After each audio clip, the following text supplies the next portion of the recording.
Assalamualaikum warahmatullahi wabarakatuh. Bismillahirrahmanirrahim. Innal hamdalillah nahmaduhu wa nasta'inuhu wa nastaghfiruh wa na'udzu billahi min shururi anfusina wa sayyiati a'malina. Man yahdihillahu fala mudilla lahu wa man yudlil fala hadiya lahu. وأشهد أن لا إله إلا الله وحده لا شريك له وأشهد أن محمدا عبده ورسوله. يا أيها الذين آمنوا اتقوا الله حق تقاته ولا تموتن إلا وأنتم مسلمون. يا أيها الناس اتقوا ربكم الذي خلقكم من نفس واحدة وخلق منها زوجها وبث منهما رجالا كثيرا ونساء واتقوا الله الذي تساءلون به والأرحام إن الله كان عليكم رقيبا. يا أيها الذين آمنوا اتقوا الله وقولوا قولا سديدا يصلح لكم أعمالكم ويغفر لكم ذنوبكم ومن يطع الله ورسوله فقد فاز فوزا عظيما. أما بعد فإن أصدق الحديث كتاب الله وأحسن الهدي هدي محمد صلى الله عليه وعلى آله وسلم وشر الأمور محدثاتها وكل محدثة بدعة وكل بدعة ضلالة وكل ضلالة في النار. Alhamdulillah, kita bersyukur pada Allah Subhanahu wa taala pada hari ini, hari Ahad 1 Jumadil Akhir 1444 Hijriah, kita dimudahkan oleh Allah Subhanahu wa taala untuk duduk bersama mengkaji ayat-ayat suci Al-Qur'an dan hadis-hadis Rasul sallallahu alaihi wa ala alihi wasallam dalam sebuah kajian Islam ilmiah tematik membahas tema dunia sihir dan perdukunan. Salawat dan salam semoga selalu Allah berikan kepada Nabi kita Muhammad sallallahu alaihi wa ala alihi wasallam, pada keluarga beliau, para sahabat serta orang-orang yang mengikuti beliau sampai hari kiamat kelak. Dengan nama-nama Allah yang husna dan sifat-sifatnya yang ulia, kita berdoa, Allahumma inna nas'aluka ilman nafi'an wa rizqan tayyiban wa amalan mutaqabbala. Allahumma amin. Ahibati fillah, afanillah wa iyyakum, kaum muslimin yang saya cintai karena Allah, jamaah Masjid Assalam Bandara Sepinggan, yang semoga selalu diberkahi oleh Allah Subhanahu wa taala. Pada kesempatan kali ini kita akan membahas tentang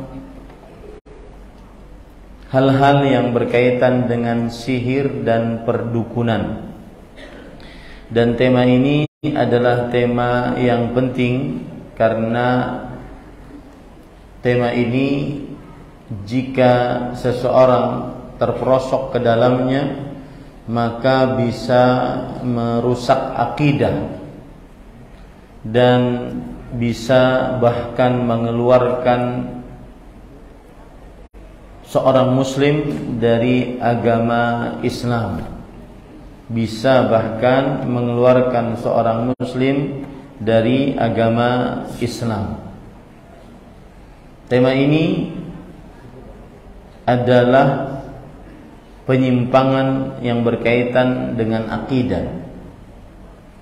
Dan tema ini disebutkan oleh Allah Subhanahu wa taala di dalam Al-Qur'an, sebagaimana disebutkan oleh Allah dalam surat Al-Baqarah ayat 102. Kemudian juga disebutkan oleh Allah di dalam surat Al-Falaq. Allah Subhanahu wa taala berfirman, واتبعوا ما تتلو الشياطين على ملك سليمان وما كفر سليمان ولكن الشياطين كفروا yu'allimuna an-nas as-sihra, dan mereka manusia mengikuti apa yang dibacakan oleh para syaitan. Dan tidaklah Nabi Sulaiman alaihi salam telah berbuat kafir, akan tetapi para syaitanlah yang telah berbuat kekafiran karena mengajarkan kepada manusia perbuatan sihir. Kemudian juga Allah berfirman dalam surah Al-Falaq, "Qul a'udzu birabbil falaq min syarri ma khalaq wa min syarri ghasiqin idza waqab wa min syarrin naffasati fil 'uqad." Katakanlah wahai Muhammad sallallahu alaihi wasallam, aku berlindung denganmu ya Allah min syarri ma khalaq, dari keburukan yang tercipta, wa min syarri ghasiqin idza waqab, dari malam apabila sudah menutup, wa min syarrin naffatsati fil 'uqad, dan dari wanita-wanita yang meniup, tukang sihir yang meniup pada buhul-buhul. Ahibati fillah, afanillah wa iyyakum. Inilah tema yang akan kita bahas, sihir dan perdukunan. Kalau kita perhatikan dalam kamus besar bahasa Indonesia, maka sihir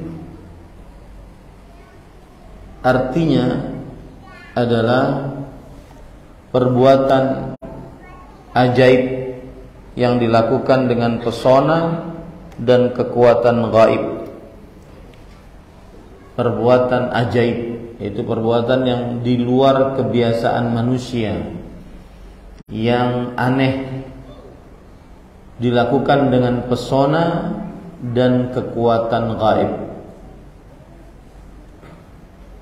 Atau sihir juga maknanya dalam bahasa Indonesia adalah ilmu tentang penggunaan kekuatan gaib. Kekuatan gaib di sini maksudnya adalah kekuatan yang dilihat oleh manusia di luar kebiasaan manusia. Itu pengertian sihir kalau kita ambil dari Kamus Besar Bahasa Indonesia.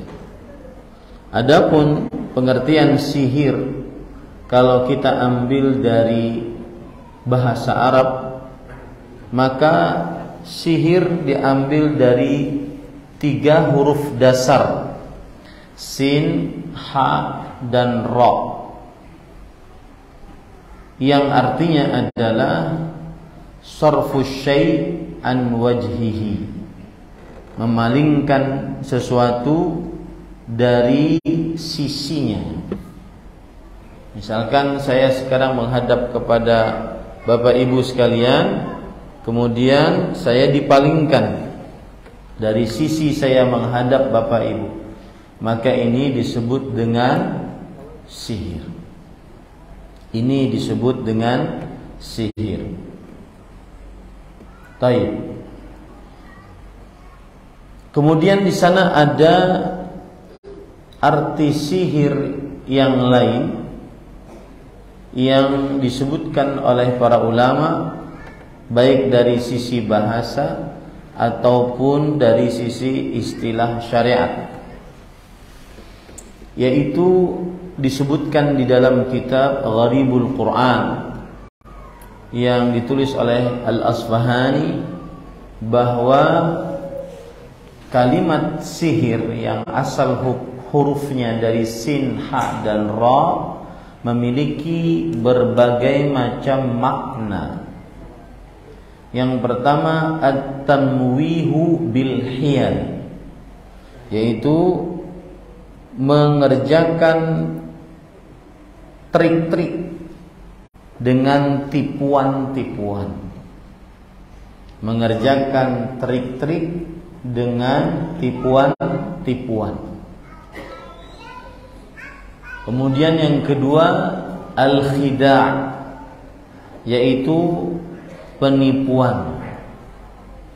Kemudian al-khafa, yaitu sesuatu yang tersembunyi. Kemudian al-istimalah, sesuatu yang meliuk-liuk. Kemudian al-latafah, sesuatu yang lembut. Al-latafah, sesuatu yang lembut. Ini beberapa macam makna sihir dari sisi bahasa yang disebutkan oleh Al-Asfahani dalam kitabnya Gharibul Quran.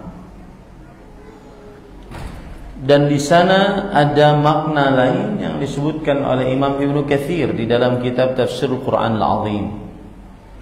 Sihir adalah ibaratun amma latufa amruhu wa khafiya sababuhu. Sihir adalah kata yang menunjukkan sesuatu yang tersembunyi. Sesuatu yang tersembunyi dan sesuatu yang lembut. Seperti misalkan hadis Rasul sallallahu alaihi wasallam riwayat Bukhari, inna minal bayani la sihra. Sesungguhnya termasuk sihir adalah kata-kata yang indah. Nah, ini berarti kelembutan sebuah kata-kata bisa menjadi sihir.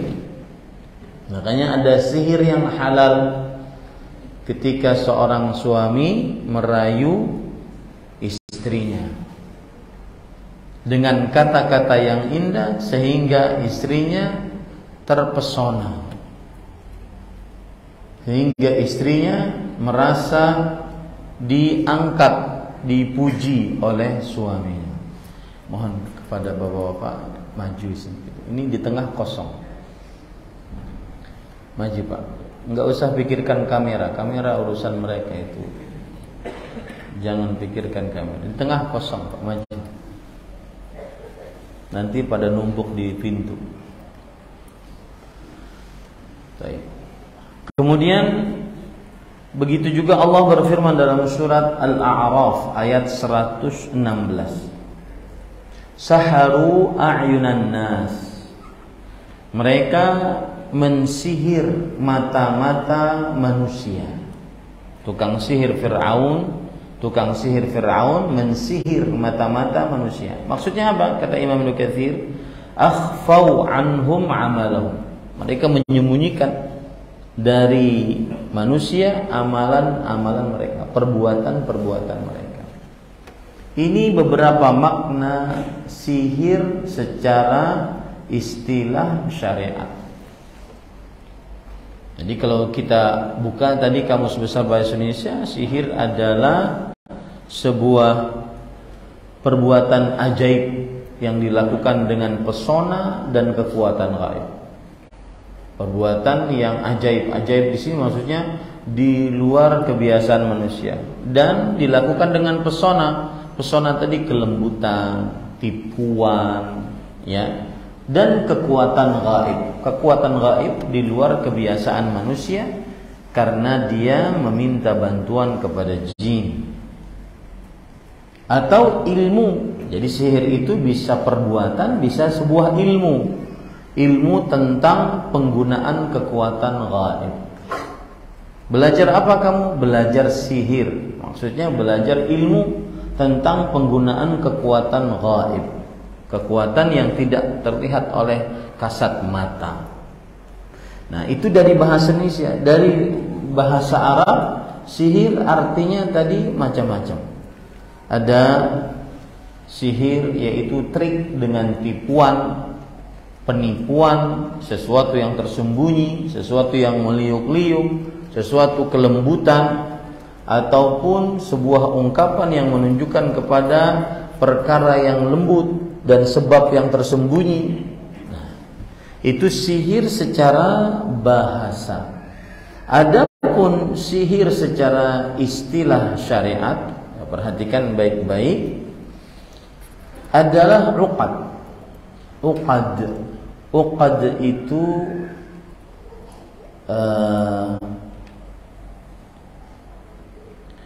buhul-buhul.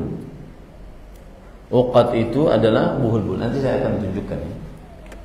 Kemudian ruqa itu bacaan-bacaan. Wa talasim itu rajah-rajah, tulisan-tulisan, angka-angka, huruf-huruf yang dipotong-potong, kemudian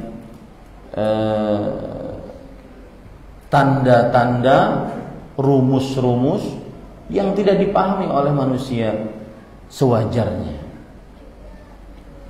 Jadi buhul, ikatan-ikatan, bacaan-bacaan, rajah-rajah, yutawassalu bihas sahiru ila istikhdami syayatin fima yuridu bihi darar al-mashhur, yang mana dengan hal itu seorang tukang sihir dengan bantuan para syaitan dapat memberikan pengaruh buruk kepada yang disihir.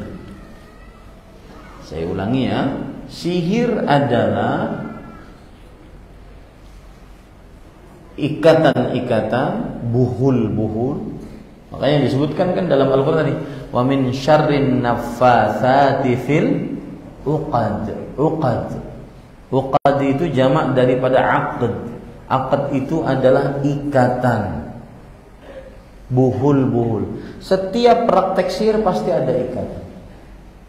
Anda akan bisa mengetahui dia tukang sihir atau bukan, lihat dia ngasih buhul atau tidak. Uqad wa ruqa, yaitu bacaan-bacaan. Wa talasim, rajah-rajah. Yang tukang sihir dengannya bisa memberikan pengaruh buruk kepada yang disihir melalui bantuan para syaitan. Ya, selalu sihir selalu ada buhul, selalu ada jambi-jambi, selalu ada tolasim, yaitu raja-raja. Tambah lagi yang keempat, saya lupa, azaim, jimat-jimat, yang dengannya tukang sihir dapat memberikan pengaruh buruk kepada yang disihir dengan bantuan para syaitan dan jin. Pengaruh buruknya seperti apa? Pengaruh buruknya seperti asalnya saling mencintai menjadi saling membenci. Asalnya saling ingin bersatu menjadi ingin berpisah. Asalnya saling ingin mendekat menjadi saling menjauh. Ini berarti pengaruh buruk pada qalbu. Ada pengaruh buruk pada jasmani, seperti kepala sering sakit kepala tanpa sebab yang bisa didiagnosa oleh kesehatan, kedokteran. Atau badan semakin membengkak perutnya atau semakin mengurus tanpa ada bisa didiagnosa oleh kedokteran yang normal. Atau kaki penuh dengan paku dan seterusnya. Itulah pengaruh-pengaruh buruk yang dihasilkan dari sihir tadi. Allah berfirman dalam surah Al-Baqarah ayat 102, wa ma hum bidzarrina bihi min ahadin illa biiznillah. Para tukang sihir tidak bisa memberikan mudarat kepada seorang pun kecuali dengan izin Allah. Jadi sihir lebih condong kepada pemberian pengaruh buruk kepada objek yang disihir. Pemberian pengaruh buruk kepada objek yang disihir. Baik pengaruh buruknya itu pada qalbunya, perasaannya, atau pada jasmaninya, lahiriahnya. Itulah pengertian sihir. Ya, ini para ikhwan yang dirahmati oleh Allah Subhanahu wa taala. Lihat penjelasan dari Imam Abu Sulaiman Al-Khattabi rahimahullah dalam kitab A'lamul Hadith. As-sihru min amali syaitan. Sihir termasuk dari perbuatan syaitan. Yaf'aluhu fil insani binafthihi wa hamzihi wa waswasatihi. Tukang sihir melakukannya pada manusia dengan bisikannya, tiupannya, rasa waswasnya. Wa yatawalla sahir bi ta'limihi iyyah, dan ilmu sihir dipelajari oleh tukang sihir dengan cara diajari oleh syaitan. Wa man'unatihi alaih, dan dengan cara ditolong oleh syaitan. Fa idza talaqqahu anhu ista'malahu fi ghairihi bil qaul wan nafsi fil 'uqdah. Kalau sudah belajar dari syaitan, maka tukang sihir tadi dia mengganggu manusia, memberikan keburukan kepada manusia dengan ucapan-ucapan ataupun dengan jampi-jampi, tiupan-tiupan pada buhul-buhul. Ya, itulah sihir. Paham sekarang? Kalau saya tanya, sihir, apa itu sihir? Ringkasan sihir adalah pemberian keburukan terhadap orang lain melalui kekuatan gaib, baik itu dengan cara memberikan buhul, atau membaca-bacai, atau memberikan rajah, ataupun memberikan ajimat dengan bantuan siapa? Syaitan. Baik. Sekarang kita masuk kepada pengertian yang kedua, karena tadi tema kita dunia sihir dan perdukunan. Ya. Sihir sudah paham? Apa itu sihir? Pemberian keburukan terhadap orang lain. Ya, pemberian keburukan terhadap orang lain. Taib. Sekarang kalau kita buka Kamus Besar Bahasa Indonesia, dukun. Dukun, orang yang mengobati, menolong orang sakit, memberi jampi-jampi. Nah, inilah bedanya sihir dan dukun. Dukun lebih condong kepada pengobatan, ya, mengobati orang. Dukun lebih condong kepada apa? Mengobati orang. Kalau sihir tadi lebih condong kepada memberi pengaruh buruk kepada orang. Misalkan ada seorang perempuan atau seorang laki-laki suka kepada perempuan, lalu dia melamar, lamarannya ditolak. Dukun bertindak. Benar gak itu istilahnya? Dukun bertindak. Jawabannya kurang tepat. Sihir yang bertindak. Tapi nanti ada ketepatan, karena dia ada semacam sinonim antara sihir dengan dukun. Baik. Kalau kita buka Kamus Besar Bahasa Indonesia, ada berbagai macam dukun di dalam Kamus Besar Bahasa Indonesia.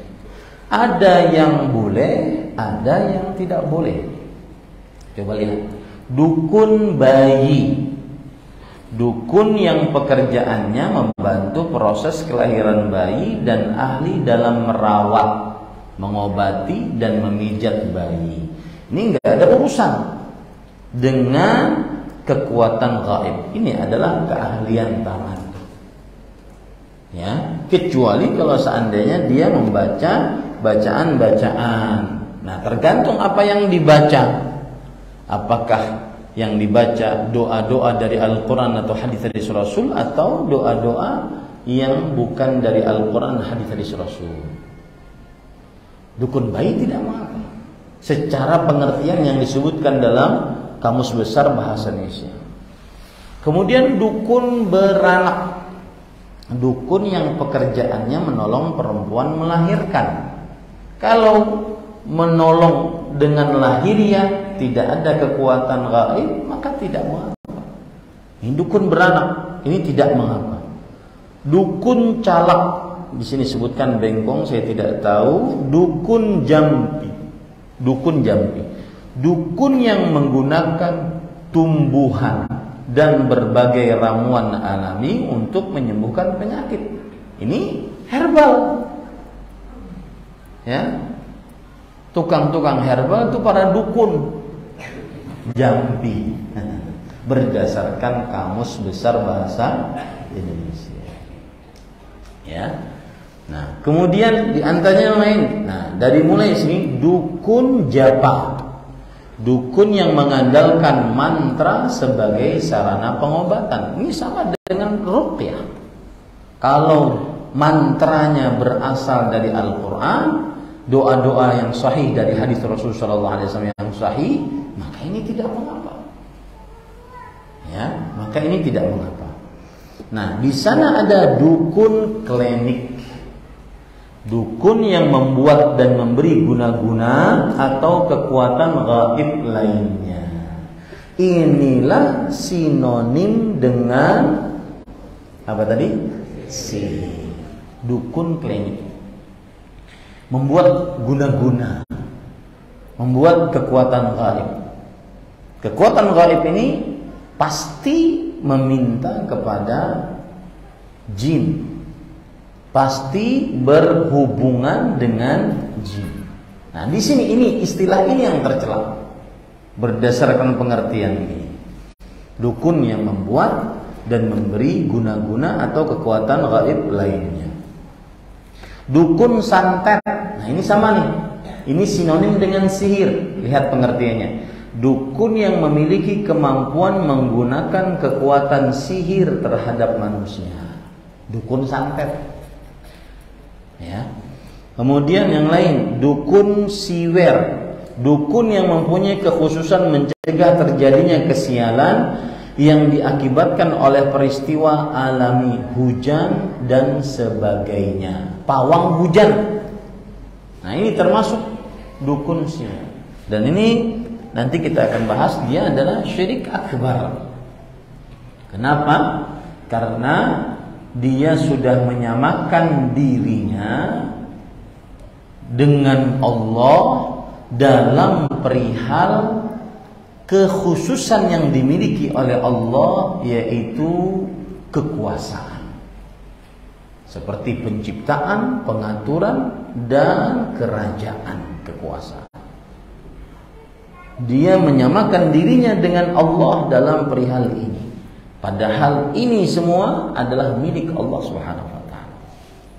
Ini dukun siwer. Ya, pawang hujan termasuk di dalamnya.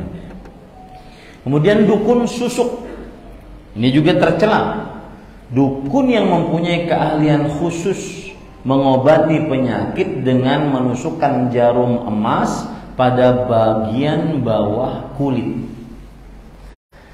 Ini tercela dari beberapa sisi. Yang pertama, biasanya memasukkannya melalui bantuan jin.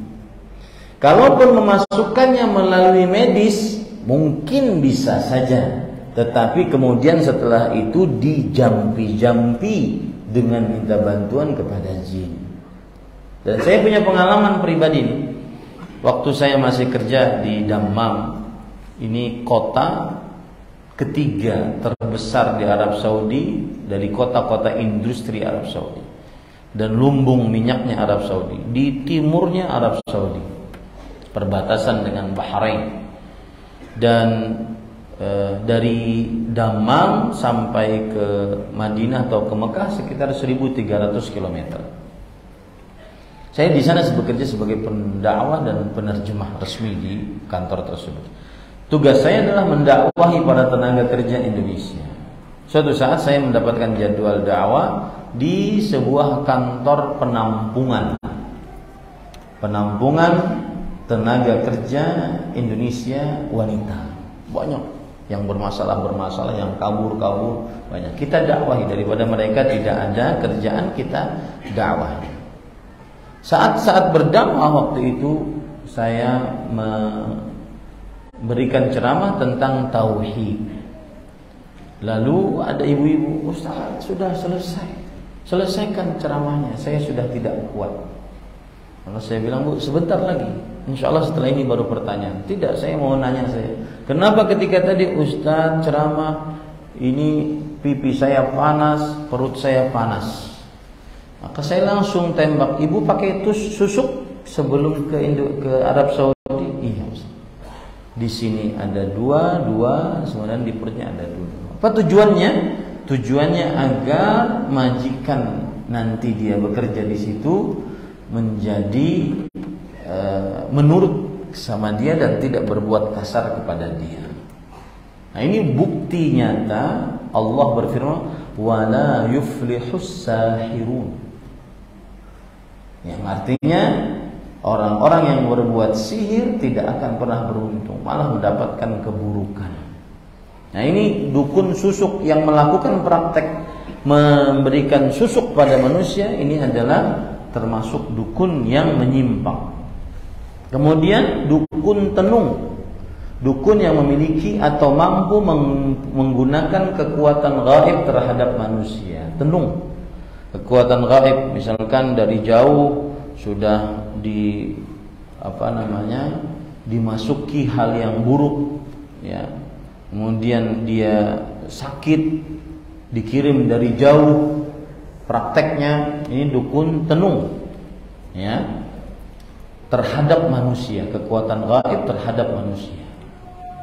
Contoh misalkan, saya waktu itu masih mahasiswa di Universitas Islam Madinah. Ada kawan saya dari Suriname. Suriname ini adalah negara yang bahasa nasionalnya bahasa Jawa. Bahasa nasionalnya bahasa Jawa. Kawan saya ini ganteng, tinggi, kemudian banyak perempuan yang suka kepadanya. Tapi akhirnya dia menikah dengan seorang perempuan. Maka perempuan-perempuan tadi yang suka, karena cintanya ditolak, dukun bertindak.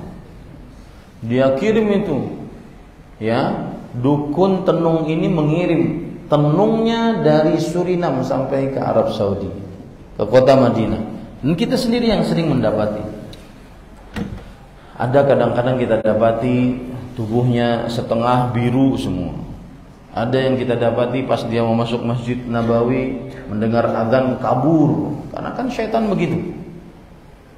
Kalau seandainya dia mendengar azan, maka dia kabur dan kentut dengan kentut yang besar bunyinya, hatta la yasma'at ta'zin, sehingga tidak mendengar kumandang azan.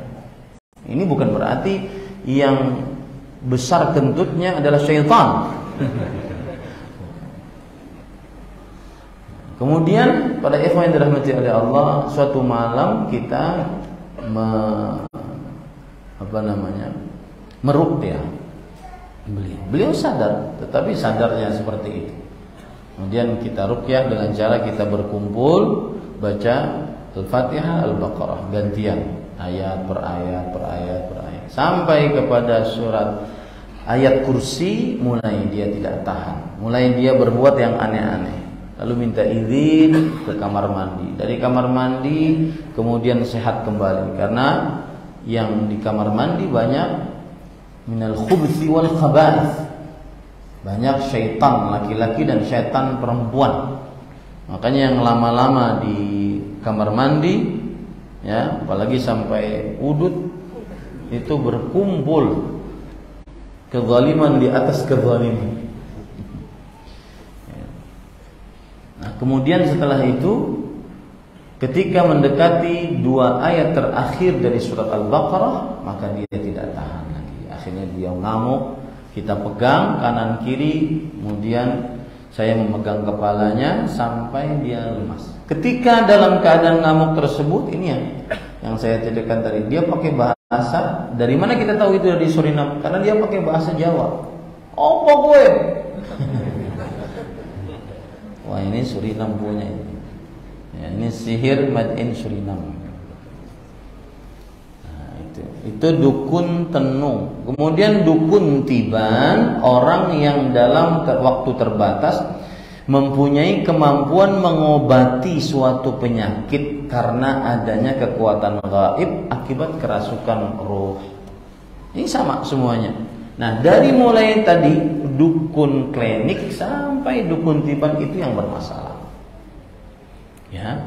Nah, tapi perbedaannya tadi adalah dukun sihir lebih condong kepada pemberian keburukan kepada orang lain.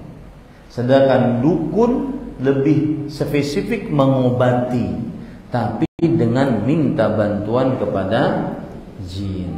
Contoh-contoh misalkan mengobati dengan telur yang aturan bagus dimasak, dimakan, ini dijadikan objek pengobatan, akhirnya telurnya penuh dengan darah karena sudah dipindahkan penyakit getah bening ke telur.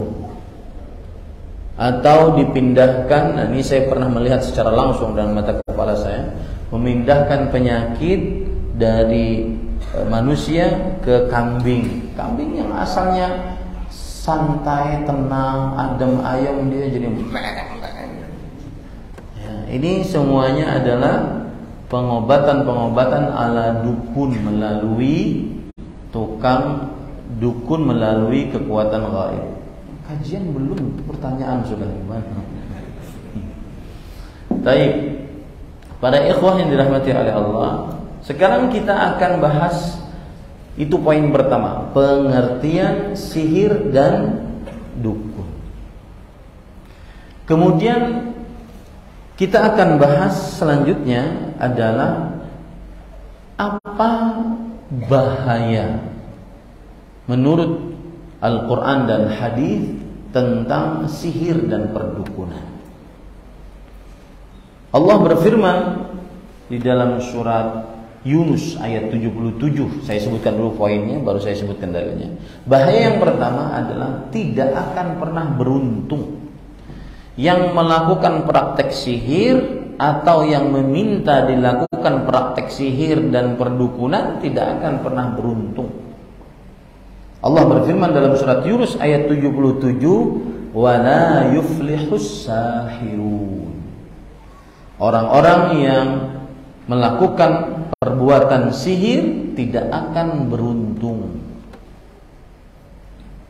Di dalam ayat yang lain, wala yuflihus sahiru haitsu ata.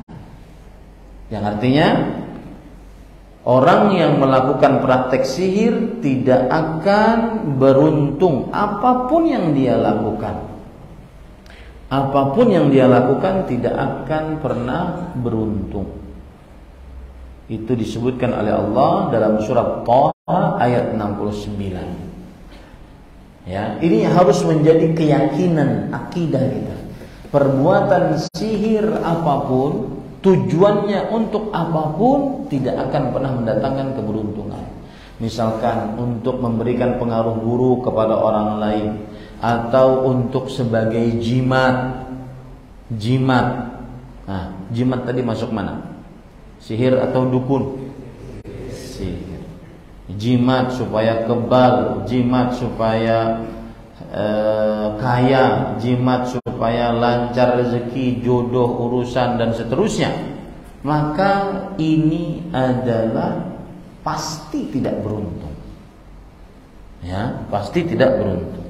Ada orang pakai jimat, ako jadinya. Memakai cincin ini sudah 25 tahun. Aku berdagang di Jakarta, Tanah Abang. Kedidak yang wani menjambretku. Sekalinya si jinnya tukang jamretnya. Ya pokoknya tidak mendatangkan keberuntungan. Itu harus menjadi keyakinan kita. Dan ini keyakinan ini yang membuat kita tidak akan pernah takut kepada tukang sihir dan tukang dukun. Setinggi apapun ilmunya yang dia miliki, maka tidak akan pernah takut. Kenapa? Karena Allah berfirman, "Wala yuflihus sahiru haitsu ata." Tukang sihir tidak akan pernah beruntung apapun yang dia lakukan. Kemudian yang kedua, perbuatan sihir dan perdukunan pasti adalah perbuatan kekufuran. Dukun yang kita maksud tadi, dari mulai dukun klinik ya sampai dukun tenung dan seterusnya tadi, yang ada kekuatan gaib, minta bantuan kepada jin dan seterusnya, saya akan sebutkan nanti. Allah berfirman dalam surat Al-Baqarah ayat 102, وَمَا يُعَلِّمَانِ مِنْ أَحَدٍ حَتَّى يَقُولَ إِنَّمَا نَحْنُ فِتْنَةٌ فَلَا تَكْفُرْ. Tidaklah dua malaikat yang diturunkan oleh Allah, Harut dan Marut, mengajari kepada seorang pun dari manusia ilmu sihir kecuali mereka berdua berkata, sesungguhnya kami ini adalah ujian bagi kalian, maka janganlah kalian berbuat kufur dengan belajar dan melakukan praktek ilmu sihir ini. Nah, ini para ikhwan yang dirahmati oleh Allah Subhanahu wa taala. Jadi dia kekufuran. Dan ini adalah pendapat jumhur ulama bahwa sihir adalah kekufuran. Kecuali Imam Syafi'i yang mengatakan sihir bisa dikatakan kekufuran kalau seandainya dia memang di dalam sihirnya berbuat kekufuran. Dan ini kecerdasan Imam Syafi'i dan ketelitian Imam Syafi'i. Dan sihir tidak dikatakan kekufuran kalau seandainya memang di dalam perbuatannya tersebut tidak terjadi kekufuran. Karena memang ada sihir-sihir dengan khayalan, seperti yang dilakukan oleh tukang sihir Fir'aun. Melempar tali, kemudian dihayalkan kepada mata manusia, tali tersebut berubah menjadi ular. Ini sihir hayalan. Diberikan bawang bombay, disihir hayalan menjadi apel, dimakan. Ini sihir hayalan. Atau sihir hayalan di antaranya adalah yang tidak kufur, yaitu mengobati. Perdukunan termasuk mengobati dengan tadi ramuan-ramuan, rempah-rempah, maka ini tidak kufur kata Imam Syafi'i rahimahullah. Tetapi jumhur ulama berdasarkan ayat ini Al-Baqarah ayat 102, maka sihir secara mutlak adalah melakukan perbuatannya kekufuran, mengeluarkan pelakunya dari Islam. Kemudian bahaya yang ketiga dari perbuatan sihir. Sihir adalah salah satu dari 7 dosa yang membinasakan pelakunya, memasukkan pelakunya ke dalam neraka jahanam. Dalam sebuah hadis riwayat Imam Bukhari dan Muslim, Rasulullah SAW bersabda, "Ijtanibus sab'al mubiqat." Jauhilah 7 perbuatan yang mubiq. Mubiq itu artinya yang menghancurkan pelakunya, yaitu dimasukkan ke dalam neraka. Yang pertama, asyirku billah, mensyirikkan Allah Subhanahu wa taala. Yang kedua, as-sihru, yaitu perbuatan sihir. Yang keempat, buruknya sihir dan perdukunan dia adalah perbuatan syaitan. Sebagaimana Rasulullah SAW ditanya tentang nusrah. Nusrah itu adalah menghilangkan pengaruh sihir dengan sihir. Jadi gini Bang, ada orang yang kena sihir, kemudian diobati dengan sihir, itu namanya nusrah. Bagaimana logikanya? Logikanya begini. Orang yang pertama mensihir itu memasukkan jin kepada objek yang disihir. Misalkan jinnya jabatannya atau pangkatnya adalah barada. Lalu dia obati dengan sihir, ya, dengan mendatangkan jin yang pangkatnya adalah jenderal bintang 2, irjen. Maka barada ini pasti takut dia, keluar pastinya. Ya, maka kelihatan sembuh, tetapi dia sebenarnya mendatangkan keburukan yang lebih parah. Saya pernah kejadian akan hal ini. Tapi saya cerita-cerita seperti ini jangan ada yang minta ruqyah ya. Nanti orang terkena. Taib. Waktu itu saya pulang liburan musim panas dari Arab Saudi. Kita masih mahasiswa, bawa air Zam-Zam. Singgah di rumah kawan di Jakarta. Kemudian ada yang minta ruqyah. Kenapa perempuan ini minta ruqyah? Karena dia setiap kali berwudu menghadap ke kiblat, ingin sholat, setelah takbiratul ihram baca doa istiftah, dia tidak hafal Al-Fatihah, hilang hafalan Al-Fatihah. Kemudian setelah itu apa yang terjadi? Saya bilang, sudah, coba tidak sholat, silahkan duduk. Lalu dia baca Al-Fatihah. Bisa, berarti diganggu saat sholat. Dan begitulah sihir dan dukun. Dia menghalangi manusia dari mengerjakan ibadah yang paling agung setelah 2 kalimat syahadat, yaitu sholat. Makanya salah satu praktek dukun yang asli pakai sad, bukan pakai sin, asli, itu adalah dia berhubungan dengan jin. Dan cara berhubungannya dengan jin adalah menyembelih ayam. Ayamnya disembelih tidak sampai mati, pokoknya dilukai gitu saja, agar darahnya semakin banyak yang tersebar. Semakin banyak darah yang tersebar, semakin banyak sesaji untuk jin. Kenapa ayam yang disembelih? Lain sapi. Sapi keganalan. Anak ayam adalah, dan tadi subuh saya membuktikan ini. Ketika pas azan dia berkokok, subhanallah. Karena dia mendengar, dia melihat malaikat. Waktu subuh adalah waktu perkumpulan malaikat, dan itu waktu yang paling agung.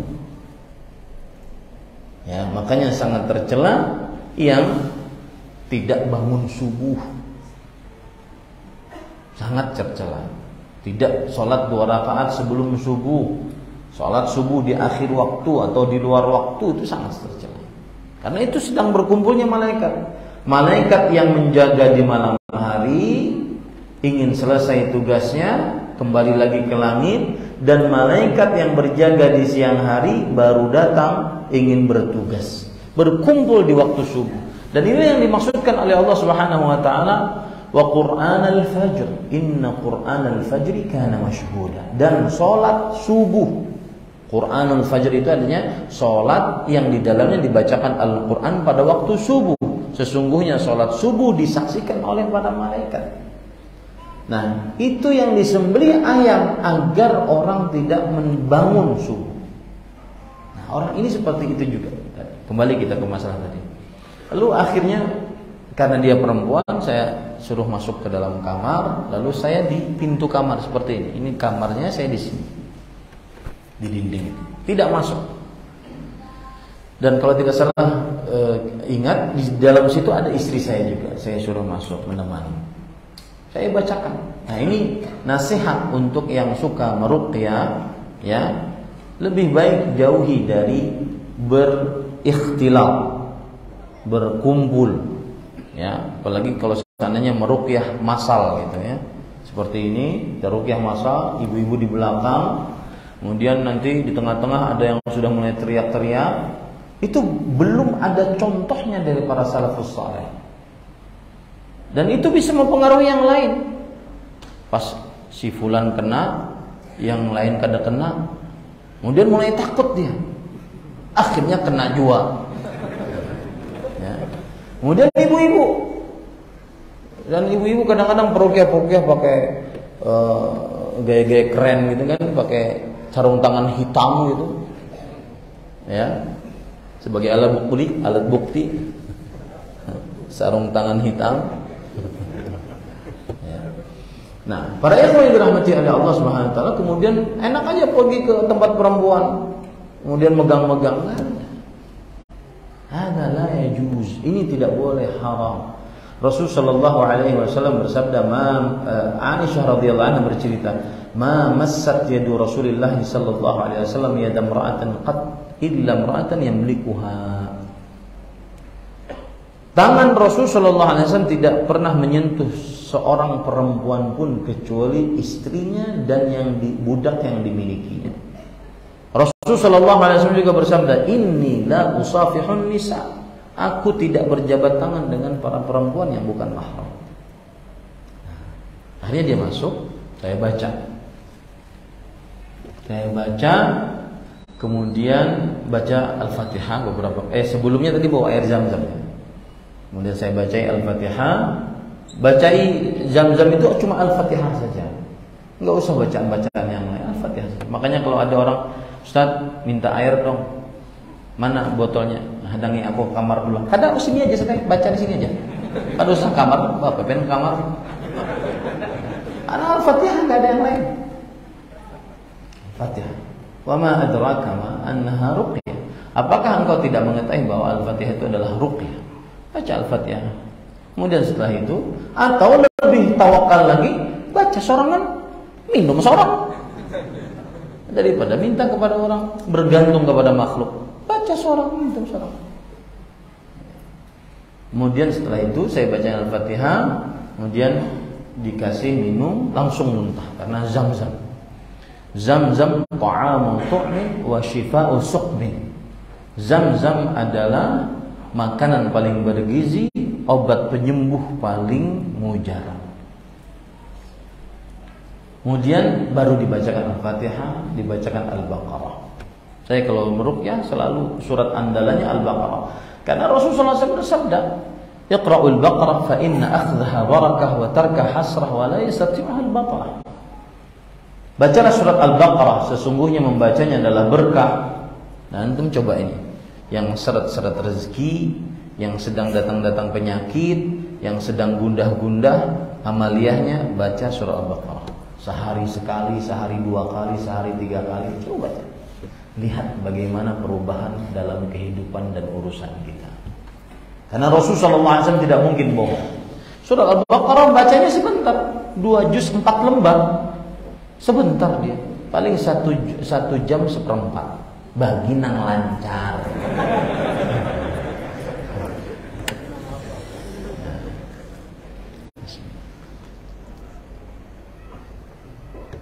Ya.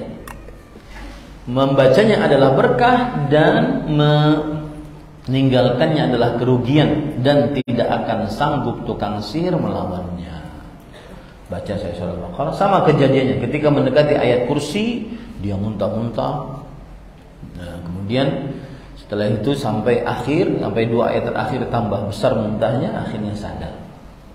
Kemudian istri saya bercerita setelah kejadian, si ibu tadi bertanya ya, apakah Umu melihat ada sesuatu yang keluar dari perut saya? Kata istri saya, enggak. Ya, seperti ada tikus yang keluar. Sebenarnya kasus perempuan ini apa? Kasus perempuan ini adalah dia luka karena tabrakan.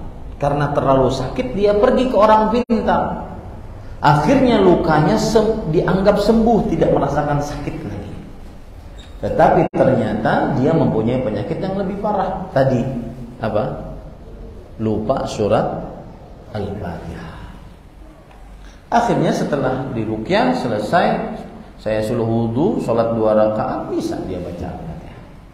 Nah, kembali ke permasalahan tadi, bahwa sihir adalah min amali syaitan, termasuk daripada perbuatan syaitan. Itu keburukan yang keempat dari sihir. Kemudian para ikhwan yang dirahmati oleh Allah Subhanahu wa taala, keburukan yang kelima dari sihir adalah perbuatan sihir pasti Allah akan batalkan. Sekuat apapun sihirnya. Dalam surat Yunus ayat 81 Allah Subhanahu wa taala berfirman, "Qala Musa ma ji'tum bihi sihr. Innallaha sayubtiluh. Innallaha la yuslihu 'amalal mufsidin." Nabi Musa alaihissalam berkata kepada tukang sihir Fir'aun, "Apa yang kalian bawakan ini bukan sihir. Sesungguhnya Allah akan menghancurkannya." Pasti Allah akan menghancurkan perbuatan sihir mahmakan. Baik itu, kan saya sudah ucapkan tadi, setiap sihir pasti ada buhulnya. Yang ingin sembuh dari pengaruh sihir, silakan cari buhulnya. Nah, buhulnya ini kalau kita kuat doa kepada Allah Subhanahu wa taala, bisa kita temukan, atau bisa dia terbakar dengan izin Allah, takdir, kudrat, iradat Allah, melalui proses alam, hancur dia. Karena biasanya buhul ini disimpan di tempat yang tersembunyi, yang susah dijamah oleh manusia. Pernah kejadian, nanti saya akan contohkan di videonya. Saya sengaja ini pelan-pelan karena waktu kita panjang. Jadi antum harus sabar ya nonton. Pernah kejadian di Arab Saudi ada namanya Hayatul Amri bil Ma'ruf wan Nahy Anil Munkar. Komisi Amar Ma'ruf Nahi Munkar. Dalam komisi itu ada bagian, yaitu bagian dukun, sihir dan perdukunan. Pemberantasan sihir dan perdukunan. Jadi kalau di Indonesia ada KPK, Komisi Pemberantasan Korupsi. Ini KPSD, Komisi Pemberantasan Sihir dan Dukun. Nah, mereka apa? Berkat dukun yang sudah ditangkap, maka dukun ini memberitahu bahwa banyak buhul yang dilempar ke lautan. Akhirnya diterjunkan para penyelam di tepi lautan tersebut. Kemudian dapat buhul yang begitu banyak. Kenapa di lautan? Karena tidak bisa terjamah. Selalu praktek sihir selalu ada buhulnya. Ya, siapa yang ingin sembuh dari itu, maka carilah buhul. Saya pernah didatangi oleh pengantin baru. "Ustaz, kami ini aneh, Ustaz. Kami baru beberapa hari menikah. Tapi setiap kali kami masuk kamar pengantin kami, terasa hawa itu tidak nyaman. Saya melihat istri kayak melihat warik, dan sebaliknya. Tapi ketika di luar kamar itu kita sangat mesra. Akhirnya kami berjimat di dapur, di ruang makan, di sofa dan seterusnya. Tapi tidak bisa di ruang makan. Saya katakan cari, pasti ada sesuatu dari buhul. Rupanya beliau setelah beberapa lama beliau dapat. Beliau memberitahu saya, benar yang Ustaz katakan. Kami dikasih kasur. Nah, ini hati-hati nih, hadiah pernikahan. Bukan suudzon kita kepada orang. Tapi kan istri seseorang mungkin ada mantannya. Pian ada mantannya. Apa? Ada mantannya.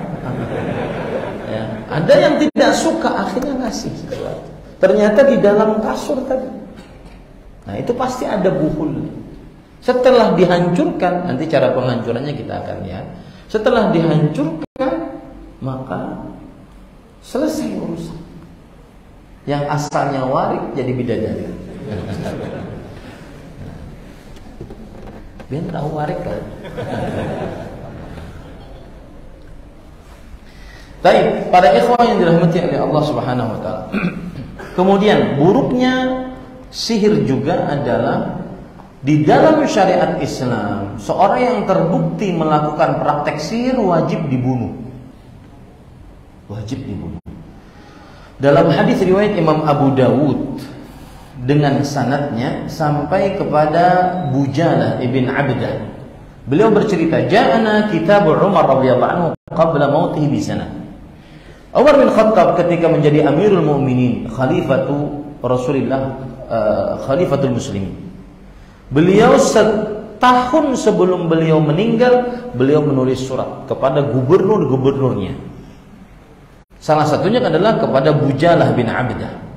Di dalam suratnya tertulis, hendaknya kalian membunuh setiap tukang sihir. Ini perintah.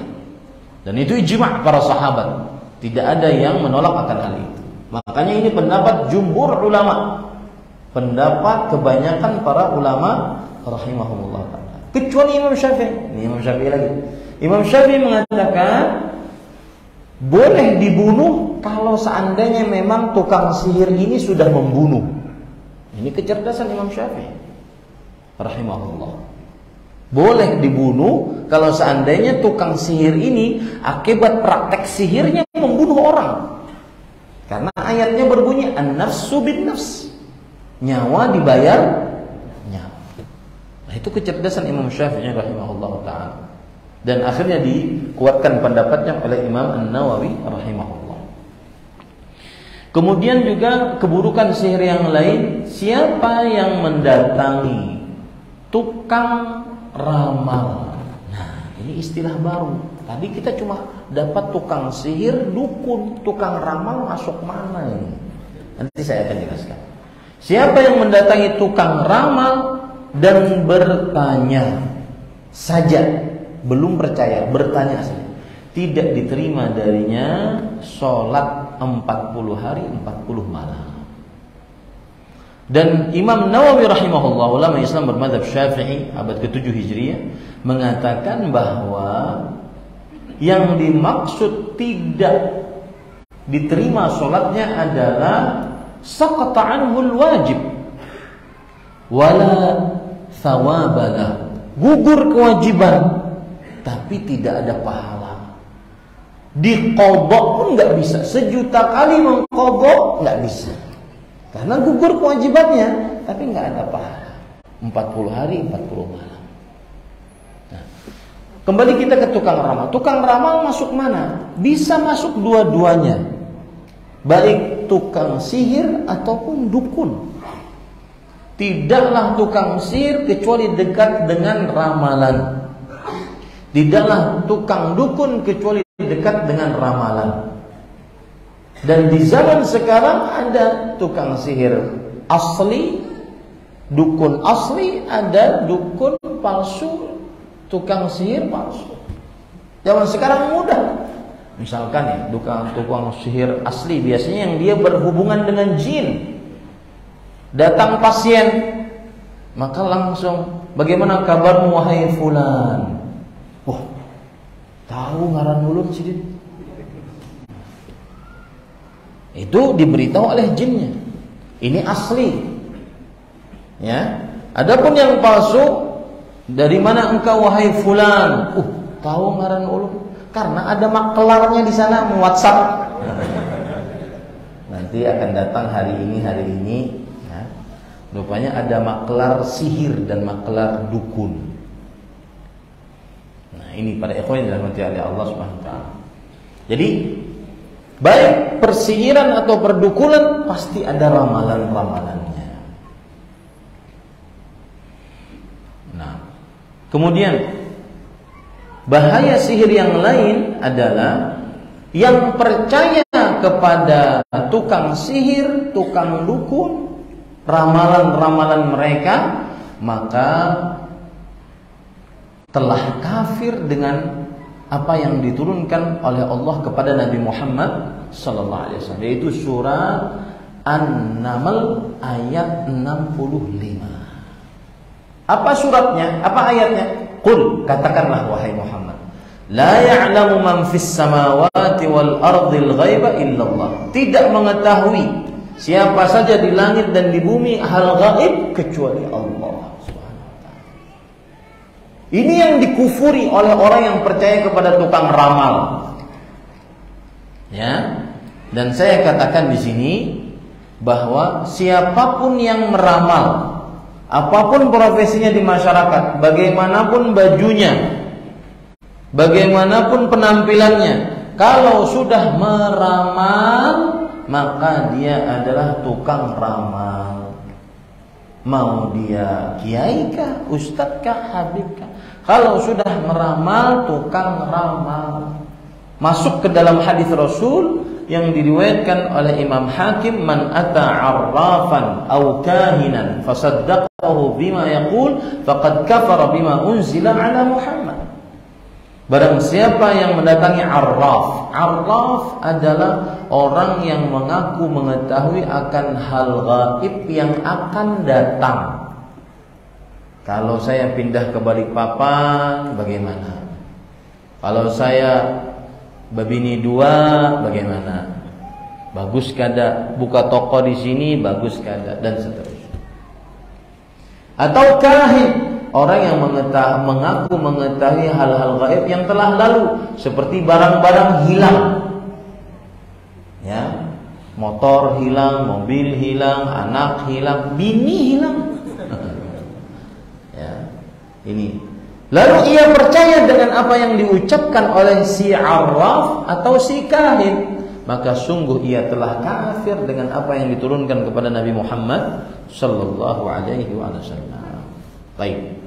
Keburukan sihir yang lain adalah orang yang pernah melakukan praktek sihir dan belum bertobat, maka tidak akan pernah mendapatkan derajat yang tinggi di surga.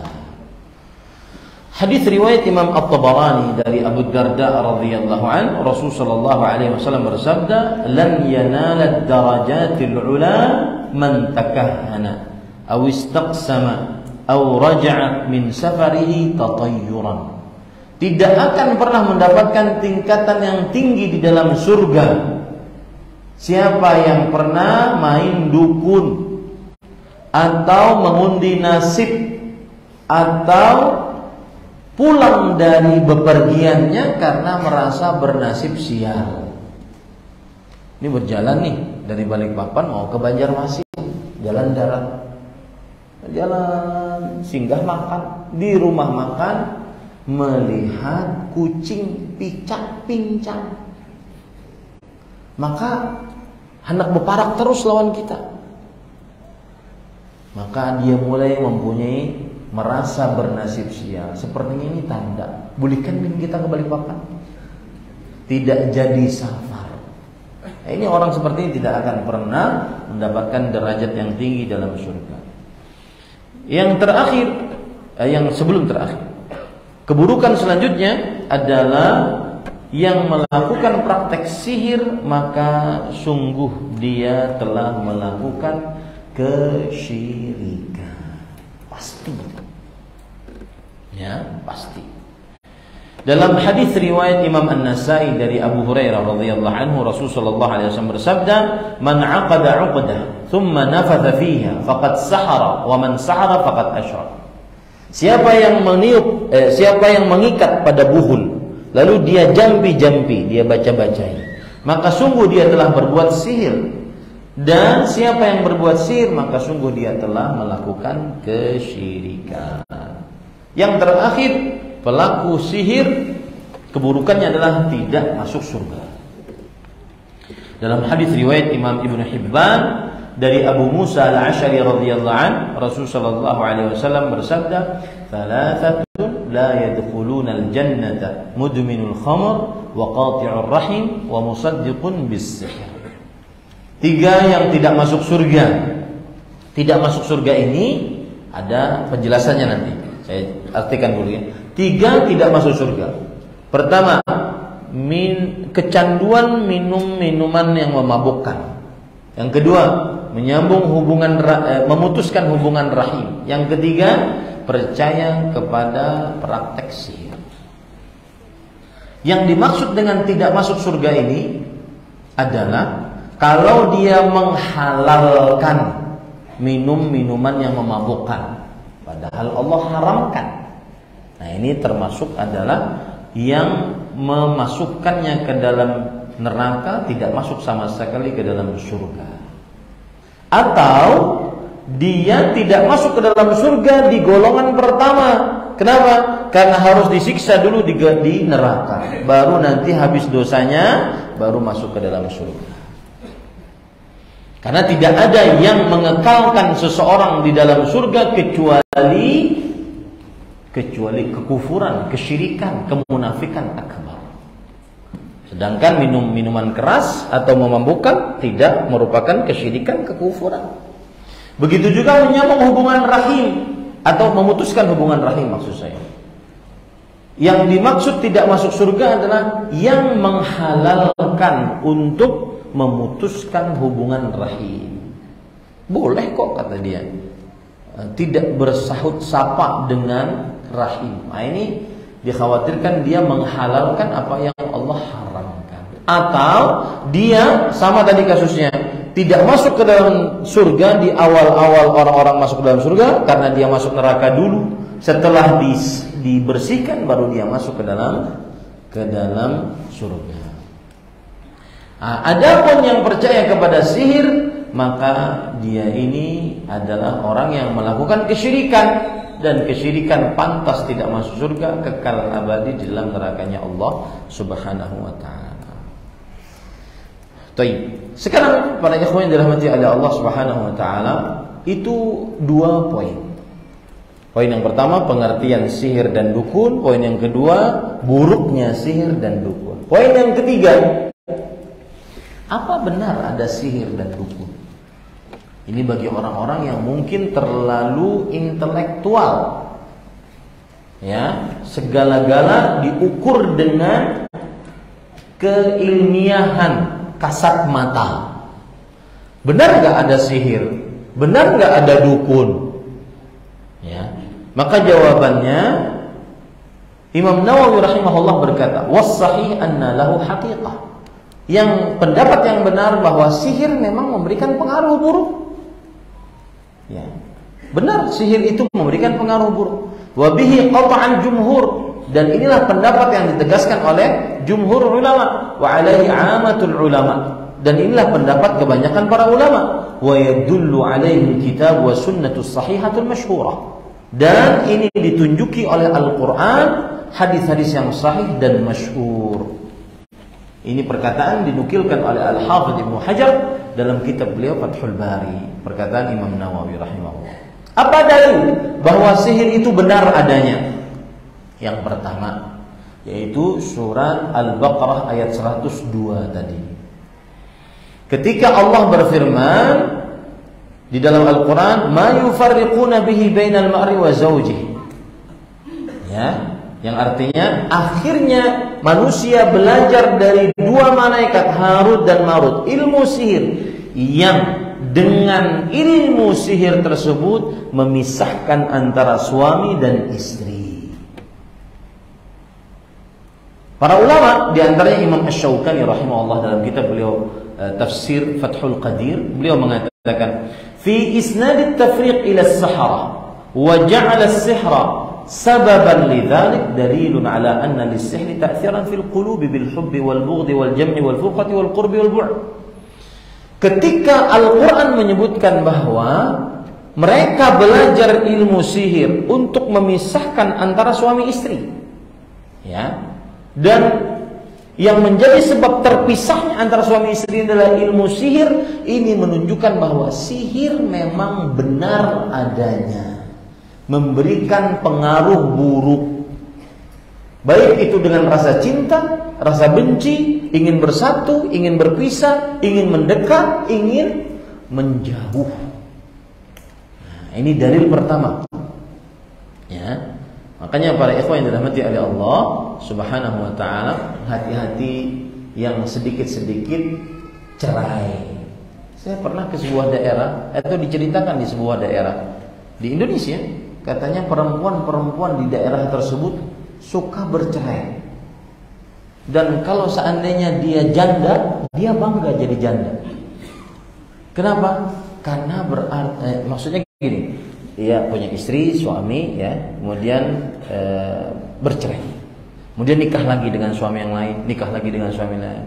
Semakin banyak dia nikah dengan laki-laki, berarti dia semakin tinggi Berarti payung. Ya, jadi ada kebiasaan di sebuah daerah di Indonesia yang seperti itu. Janda nikah lagi, cerai, nikah lagi. Berarti ini perempuan hebat karena dinikahi oleh banyak lelaki. Kepayuan berarti. Kepayuan. Nah, saya ingin nasihatkan hati-hati yang sedikit-sedikit cerai. Ya. Suami sedikit-sedikit keluar kata cerai. Karena itu salah satu tujuan iblis memisahkan manusia. Hati-hati nih suami-suami yang tidak penyabar, dikit-dikit cerai. Awas sih kamu, benganga aku cerai kamu. Benganga dicerai kamu. Ya, tidak, harus sabar. Laki-laki yang lebih diperintahkan oleh syariat untuk lebih bersabar. Ya. Itu ingat para suami. Ya. Pegang baik-baik ibu. Tuh, dengari Ustadz. Ya, laki-laki yang lebih dituntut untuk lebih bersabar menghadapi perempuan. Ya. Lebih bersabar. Maka kenapa lebih bersabar? Karena kalau sudah terpisah, itulah salah satu tujuan mempelajari ilmu sihir, memisahkan antara suami dan istri berdasarkan surah Al-Baqarah ayat 102. Maka hati-hati para ikhwan. Dan saya katakan, suami istri yang sering bertengkar ini mungkin salah satunya bukan manusia. Warik tadi bilangnya. Coba saya bacakan ya. Saya ingin bacakan perkataan Imam Ibnu Katsir rahimahullah. Surat Ar-Rum ayat 21. Saya bacakan ya. Beliau mengatakan, Allah berfirman, "Wa min ayati an khalaqalakum min anfusikum azwajan." Dari tanda kekuasaan Allah menjadikan bagi kalian wahai lelaki dari jenis kalian. Lihat kata-kata jenis ini. Dari jenis kalian pasangan-pasangan kalian. Kata Imam Ibnu Katsir, "Khalaqalakum min jinsikum inatsan yakunna lakum azwajan." Allah menciptakan bagi kalian dari jenis kalian perempuan yang menjadi pasangan bagi kalian.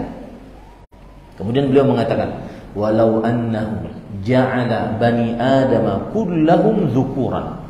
Jikalau ya, Allah menjadikan seluruh anak keturunan Adam, ini kan ada Adam, ada Hawa, seluruh anak keturunannya laki-laki seluruhnya. Wa ja'alu inatsahum min jinsin akhar min ghairihim, imma min janin aw hayawan. Dan kemudian menjadikan pasangan dari jenis feminin bebiniannya dari jenis makhluk lain, baik itu jin atau hewan, lama hasala hadzal iktilaf bainahum wa bainal azwaj. Maka tidak akan terjadi rasa cinta, rasa tenang, rasa kasih. Bal kanat tahsulu nafratan law kanatil azwaj min ghairil jins. Yang terjadi adalah terjadi perselisihan selalu kalau seandainya pasangan perempuan kita bukan dari jenis manusia, jin atau hewan. Makanya saya katakan tadi, secantik-cantiknya warik itu tidak akan mendatangkan ketenangan, rasa cinta. Coba pian bebini lawan jin, ifritah, hendak diragap, hilang sih dia. Coba bagaimana?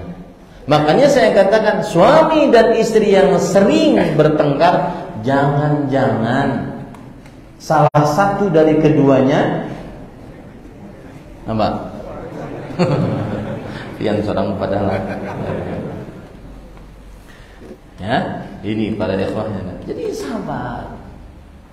Karena bini kita suatu menit tertawa, pada menit selanjutnya menangis.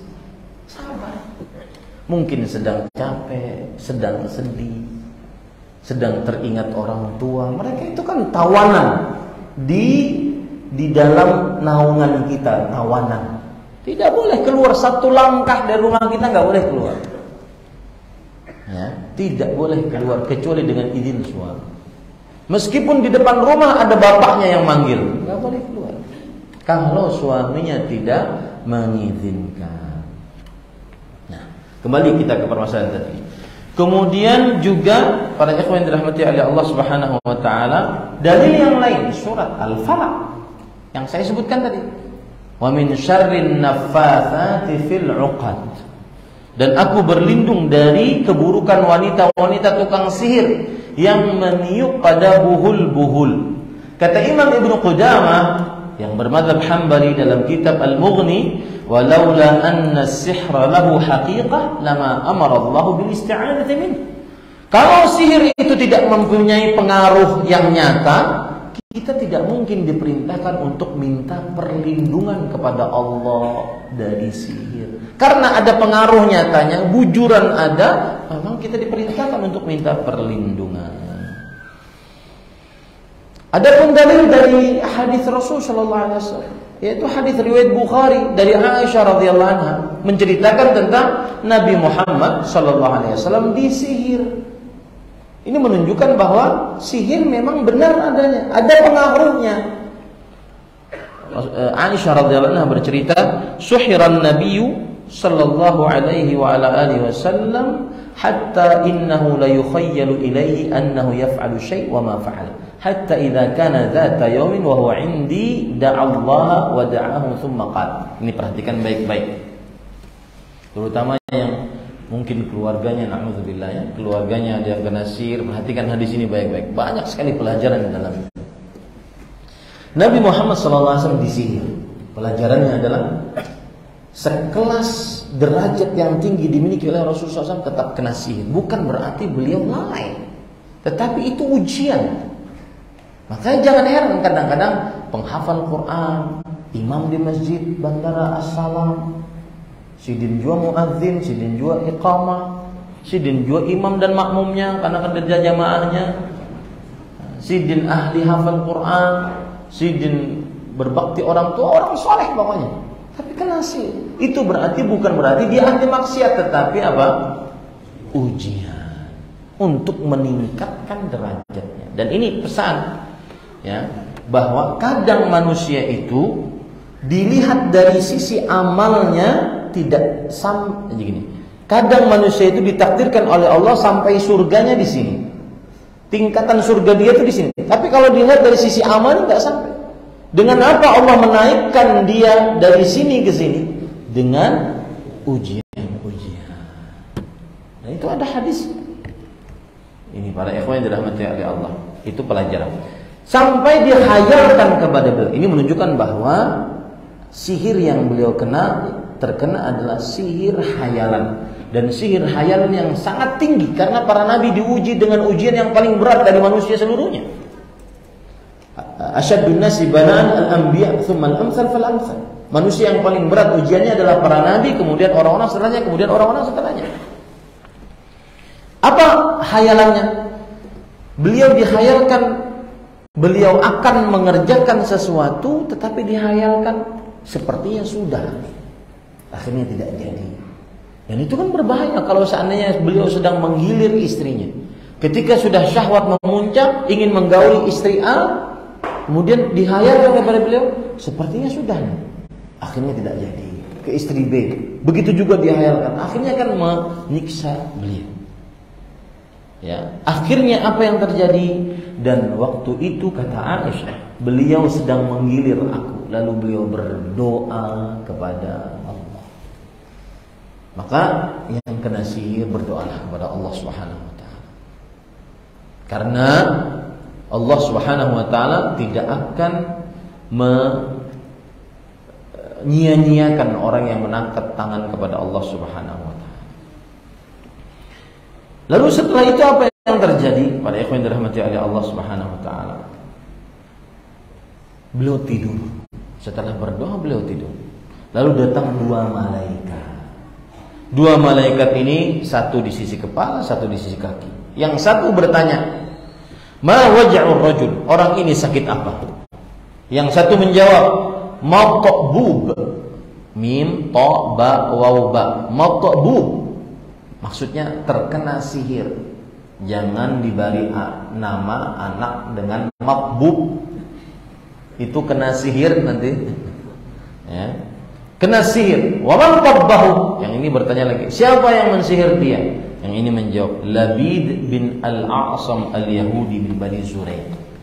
Seorang yang bernama Labid bin A'sam dari kaum Yahudi, dari keturunan Zuraid. Ya. Kemudian fimada. Nah, ini lihat pentingnya. Pada apa dia menyihir? Fi mushtin wa musyatah wa juffi tal'atin zakar. Yaitu dari sisir Rasulullah SAW yang di situ ada rambut-rambut. Rambut adalah objek yang paling sangat kental, mudah, mujarab untuk mensihir seseorang. Maka saya nasihatkan kepada bapak-bapak, ibu-ibu yang punya anak perempuan yang sedang berpacaran. Saya tidak membenarkan pacaran, tapi kalau terjadi pacaran, hati-hati ganti-ganti barang. Kan biasanya gitu, lagi sayang-sayangnya, belum bunting baru ya, lagi sayang-sayangnya ganti-ganti barang.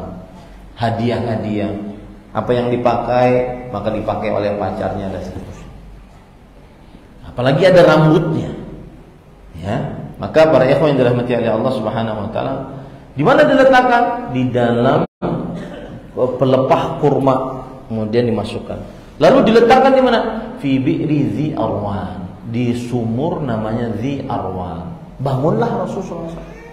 Lalu beliau pergi ke sumur tersebut, lalu diambil, lalu dimusnahkan. Selesai sihirnya.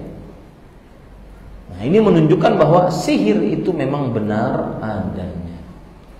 Baik, poin selanjutnya. Mengapa sihir termasuk kesyirikan dan kekufuran? Ada minimal 3 sebab. Yang pertama, di dalam sihir dan dukun pasti ada berhubungan dan minta bantuan dengan jin.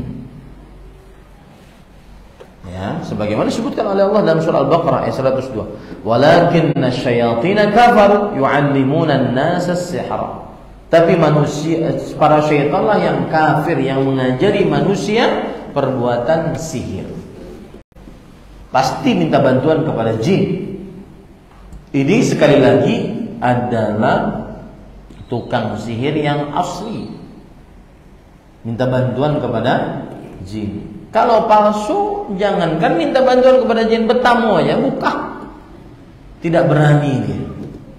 Tapi kalau asli ya, pernah kejadian di Arab Saudi, ada amar ma'ruf nahi mungkar, Komisi Pemberantasan Sihir dan Dukun menangkap seorang dukun. Lalu setelah itu, ketika ditangkap, dukun ini menangis. Ketika ditanya, kenapa engkau menangis? Apakah engkau takut kepada hukuman nantinya? Dia bilang, saya tidak takut kepada hukuman, tapi saya menangis, sedih. Kenapa? Karena saya banyak memelihara jin. Kenapa saya mau ditangkap? Aku kan diberitahu. Ya, saat ditangkap saya tidak diberitahu. Kenapa? Maka syekh yang menangkap mengatakan, mungkin sesajimu kurang. Karena ini dukun asli.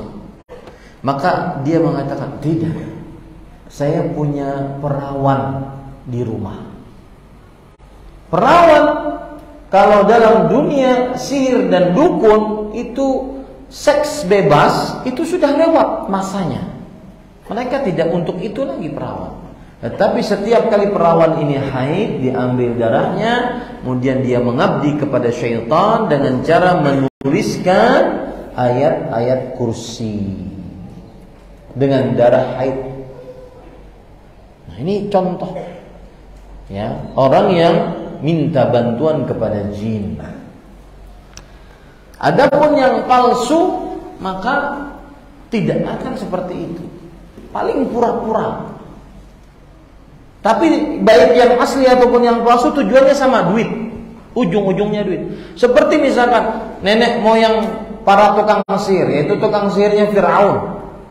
Dia mengatakan kepada Fir'aun, "Ya Fir'aun, inna lana la ajran in kunna nahnul ghalibin." Wahai Fir'aun, kalau kami menang melawan Musa dan Harun alaihissalam, apakah kami akan mendapatkan upah? Di ujung-ujungnya duit.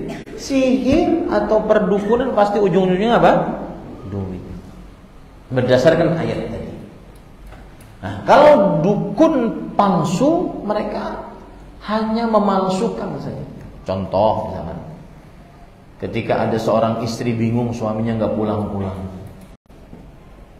ada yang bilang dia selingkuh, ada yang bilang macam-macam. Akhirnya dia pergi ke tukang sihir atau dukun.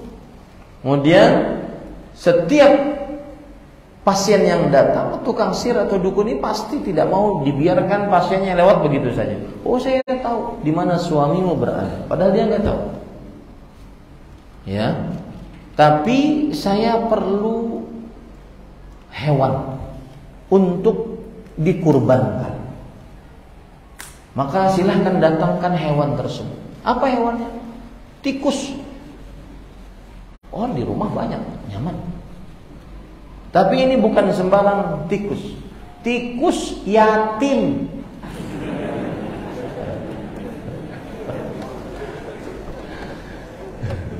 Kalau yatim berarti pengertiannya adalah seorang anak yang belum balik mati abahnya.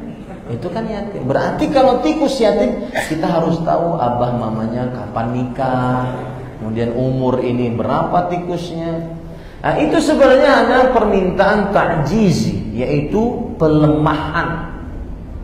Tujuannya adalah agar duit.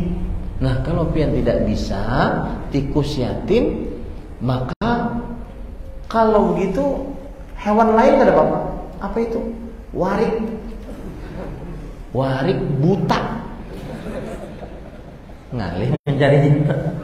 Warik meskipun buta, dia tetap bisa jalan-jalan. Ngalih jalan. Kalau tidak bisa juga, maka saya perlu kemenyan, perlu ini. Ujung-ujungnya apa? Nah, itu sebab yang pertama. Kenapa sihir termasuk syirik dan perdukunan? Termasuk kekufuran dan kesyirikan. Yang kedua adalah karena di dalamnya pasti ada iddia' ilmul ghaib, mengaku mengetahui akan hal ghaib. Pasti itu. Kemudian yang ketiga, para tukang sihir, tukang dukun yang asli, mereka agar manjur mengabdi kepada syaitan, mempunyai kekuatan gaib tadi, mereka harus merendahkan hal-hal yang terhormat di sisi Allah. Contoh, mushaf Al-Quran mereka jadikan pijakan saat buang air kecil, buang air besar, untuk menghinakan Al-Quran. Menulis ayat Al-Quran dengan sesuatu yang najis seperti darah haid tadi. Menulis ayat Al-Quran di bawah telapak kaki agar bisa dijajak, diinjak. Menulis surat Al-Fatihah dengan terbalik, nanti saya akan contohkan, dengan terbalik. Ya. Karena kalau seandainya di awal kan Bismillahirrahmanirrahim, nama Allah agung di awal, di atas. Kemudian waladhdallin di akhir, di bawah. Orang-orang yang sesat. Tapi kalau dibalik, nama Allah jadi di bawah, yang sesat jadi di atas. Ini menghinakan Al-Quran. Contoh yang lain lagi, wudu dengan sengaja, sholat dengan sengaja tanpa berwudu, karena ingin menghinakan sholat.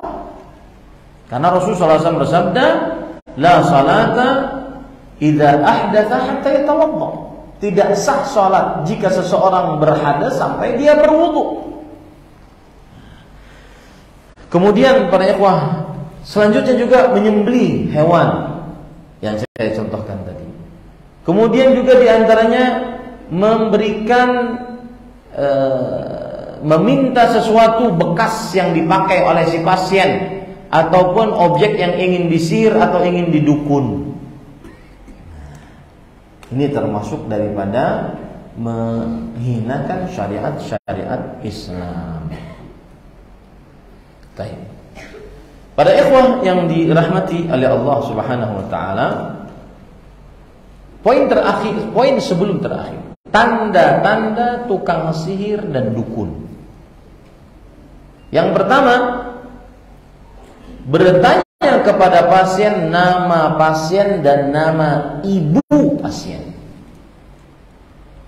Siapa namamu? Fulan. Siapa nama ibumu?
Memberikan rajah-rajah yang saya akan contohkan nantinya. Kemudian yang kelima yaitu meminta menggantung sesuatu ataupun menanam sesuatu, ya, menguburkan sesuatu di dalam rumah, di luar rumah, di belakang rumah atau yang semisalnya. Kemudian selanjutnya adalah memberitahukan kepada pasien namanya dan nama asalnya dari daerah mana tanpa bertanya sebelumnya. Kemudian juga memberikan jimat ya, yang digantung. Kemudian juga menuliskan huruf-huruf Al-Quran dipotong-potong. Kemudian juga membaca garis tangan. Ini termasuk tukang sihir dan perdukunan. Baik. Poin terakhir sebelum kita melihat video-video yang ada, yaitu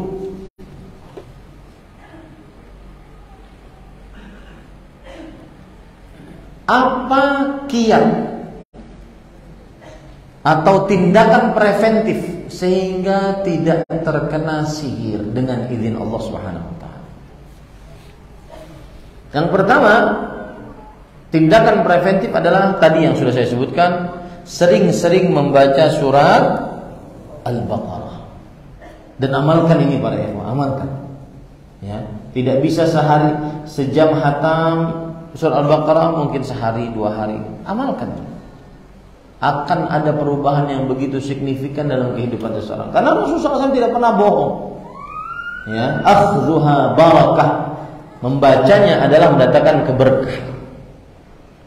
Tindakan preventif yang kedua adalah membaca 2 surat minta perlindungan, Al-Falaq dan An-Nas. Qul a'udzu birabbil falaq, qul a'udzu birabbin nas.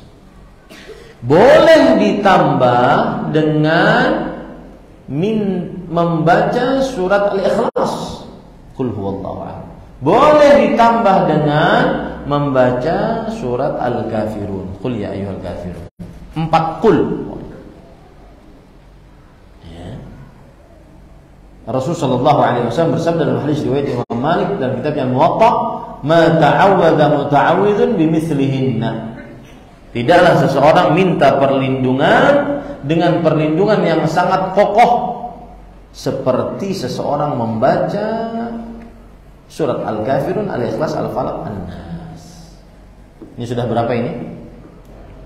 2. Yang ketiga, di malam hari sebelum tidur membaca ayat kursi. Ini tindakan preventif ya, belum tindakan kuratif nantinya setelah terjadinya sihir.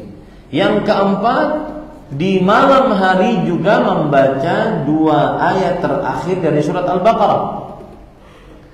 Ya, ayatani min akhir suratil Baqarah man qara'aha fi lailatin kafatah.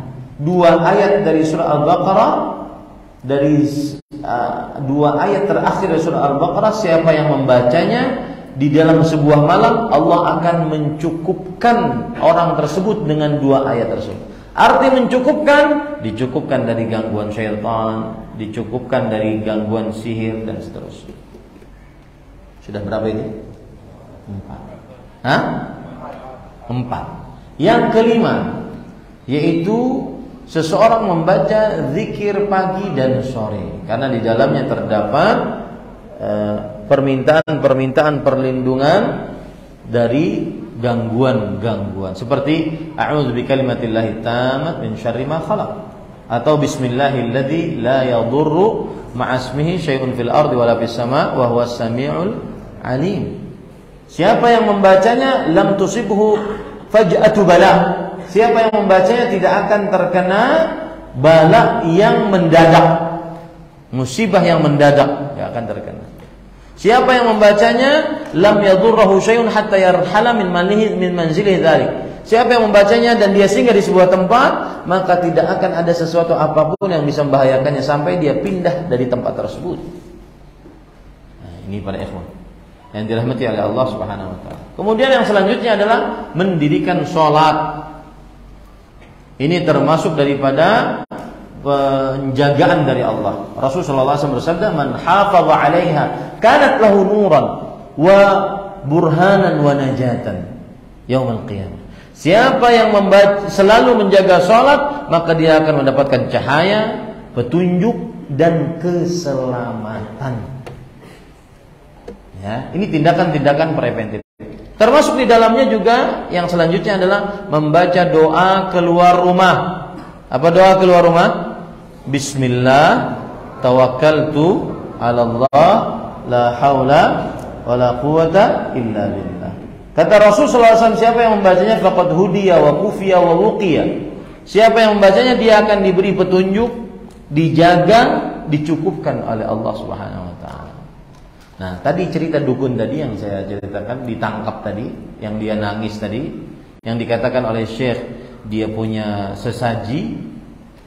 sesajimu kurang, kemudian dia jawab saya punya perawat. Maka kemudian Syekh mengatakan, kalau begitu sebab kami bisa menangkapmu adalah kami sebelum keluar rumah masing-masing baca bismillah tawakkalna 'ala Allah la haula wala quwata illa billah.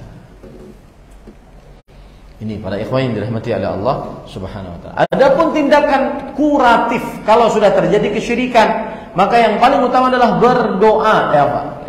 Kalau sudah terjadi apa? Sihir dan perdukunan. Yang paling utama adalah berdoa, sebagaimana Rasul sallallahu alaihi wasallam. Akhirnya nanti akan ditunjuki di mana buhulnya, atau ditunjuki di mana tukang sihirnya. Seperti itu. Ya. Saya pernah punya kawan dari Yaman, beliau mahasiswa Madinah juga. Beliau bercerita bahwa di negeri sana masih banyak orang-orang yang punya mata jahat. Sekali lihat, ulun melihat pian misalnya, pingsan pian, siup langsung. Itu masih banyak. Itu namanya al-ain. Ya, penyakit mata jahat.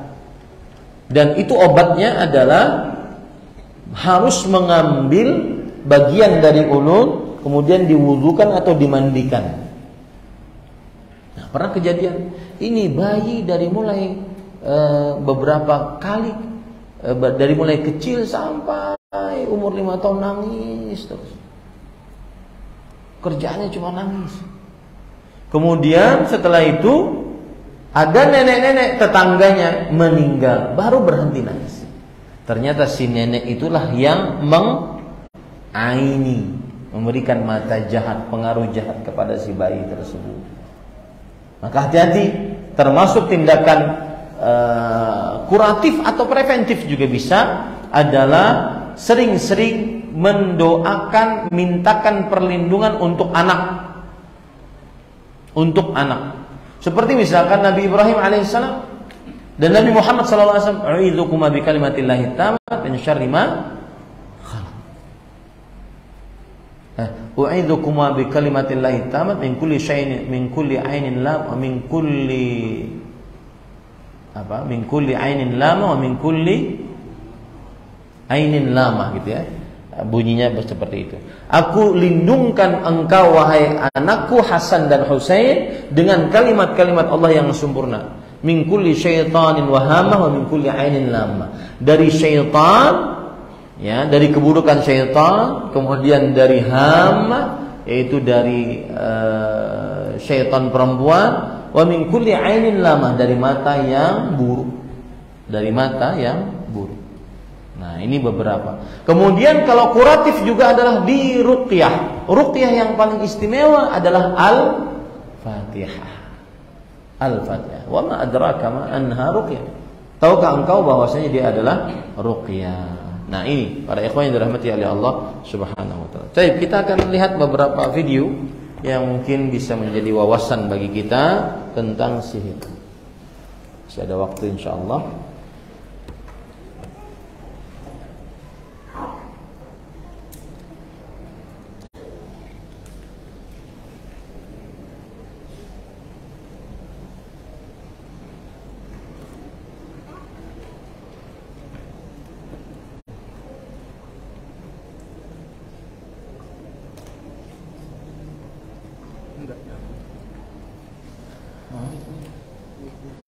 Enggak apa-apa, ini gambarnya mana?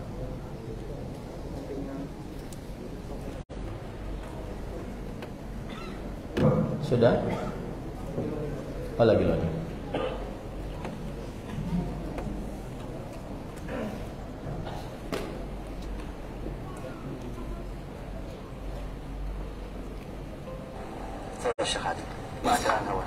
هذا الآن سحر يا أخوان بفضل من الله عز وجل ألقي القبض على وجود هذا السحر لأحد السحرة. السحر الآن عبارة عن طاقية كان ملفوف بحجاب امرأة.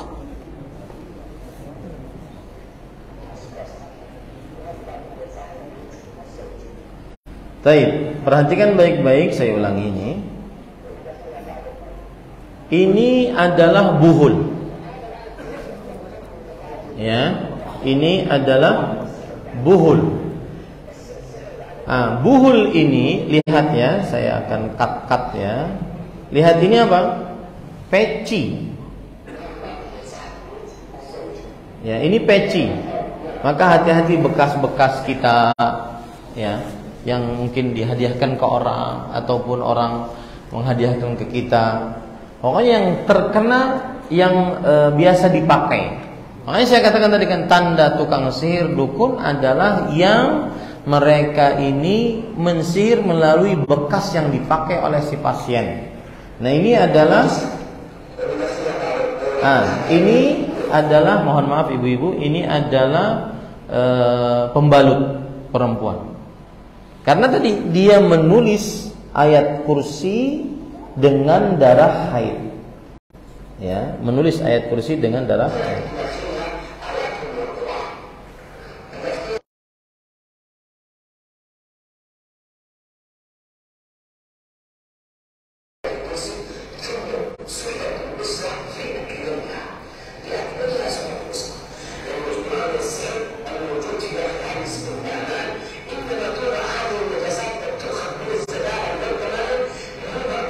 Nah, ini buhulnya. Ini contoh buhul. Setiap praktek sihir pasti selalu ada buhul. Ya. Setiap praktek sihir pasti selalu ada buhul. Dan buhul itu harus dilepaskan. Buhul tersebut harus dilepaskan. Karena kalau tidak dilepaskan maka masih akan terasa perasaan-perasaan sakit, pusing, sakit badan dan seterusnya.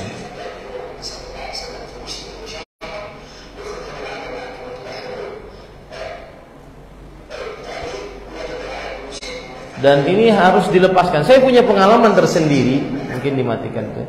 Saya punya pengalaman tersendiri tentang buhul ini. Jadi ada majikan orang Arab Saudi waktu itu, pekerjanya wanita Indonesia. Dia melakukan praktek sihir. Dia bawa buktinya. Ini buktinya wahai Ahmad, katanya. Ini orangmu mensihir keluarga kami. Apa buktinya?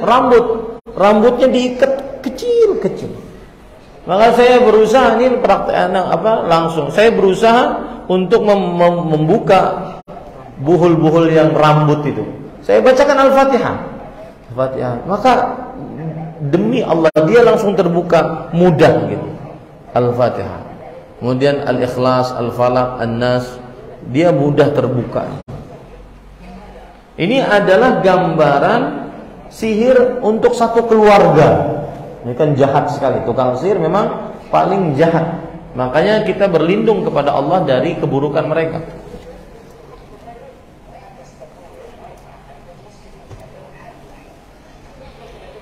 Nah, ini rambut. Hati-hati bekas-bekas rambut perempuan, ya, baik itu rambut disisir, rambut bulu ketiak, bulu kemaluan, maka ini semuanya. Nah, setelah dibuka seperti ini, biasanya langsung dia sembuh. Karena memang sihirnya ada pada buhulnya. Ketika dibuka, maka langsung sembuh. Dan ini adalah rambut satu keluarga. Syekh bercerita, rambut satu keluarga. Dari mulai bapak, kemudian istri, kemudian anak-anak. Nanti lihat ada yang paling kecil, bahkan anak kecil. Jadi memang perbuatan sihir dan dukun itu adalah keji.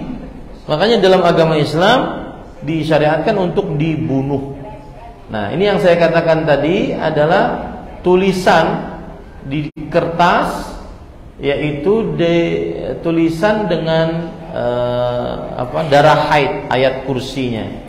Ini untuk menghinakan Al-Quran, ya, untuk menghinakan Al-Quran. Nah,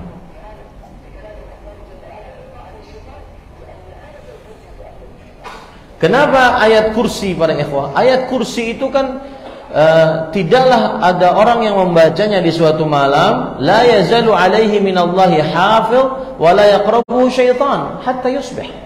Masih saja orang yang membacanya di suatu malam akan dijaga oleh para malaikat dan tidak ada yang berani syaitan mendekatinya. Maka untuk menghinakannya ditulis dengan darah haid, untuk menghinakannya.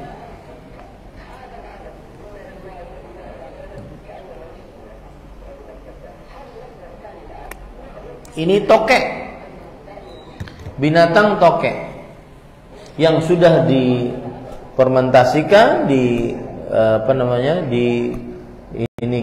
kemudian dimasukkan buhulnya ke dalam situ. Nah, kenapa tokek yang dipilih? Karena kita disunnahkan untuk membunuh cicak. Ini kalau di rumah antum ada cicak, antum sediakan tuh Pak sapu atau apa. Saya ingat betul bapak saya, kebiasaannya kalau ada cicak pasti langsung semangat sekali, karena dia akan berpahala. Karena cicak adalah hewan, termasuk di dalamnya tokek, hewan yang meniup api Nabi siapa? Nabi Ibrahim alaihissalam agar tambah besar apinya. Makanya ada keutamaan untuk membunuh cicak dengan satu kali pukulan. Jadi semakin berseni kita itu kalau mukul cicak. Ini harus sekali nih mati nih. Ya, ini pada ikhwan. Dan ajari anak-anak kita seperti itu. Ya, ajari anak-anak kita.